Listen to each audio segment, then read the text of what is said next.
Wadau, mulitisha na sasa tumewaletea. This is the newest design ya mini fridge in town. Inakaa hivi, ni 176 liters ya Hisense, silver in color, a very sleek design. Na inakaa hivi on the inside. Hii inakuja na this chiller zone part which ina act kama freezer. Unaweza weka hapa nyama, kuku, mbuzi, smoky, sausage and all. Then huku unaweza store the rest. Hapa chini unaweza store vitu kama vegetables ama groceries.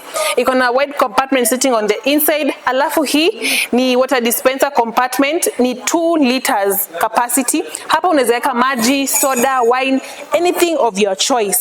Inakaa hivyo. Halafu outlet ya water dispenser ndo hii hapa.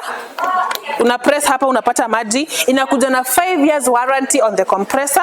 Iko na 2 stars energy rating, kumaanisha it does not consume a lot of power. Na hii fridge unaipata na only 35,000 Kenyan shillings hapa at Atenza Home Appliances, where home is simplified. You can shop with us on our website. We go by www.atenzahomeappliances.co.ke, or you can visit our physical store located the former Nakumat Lifestyle, which is currently Neighbors Lifestyle Mezzanine 1, shop number 2.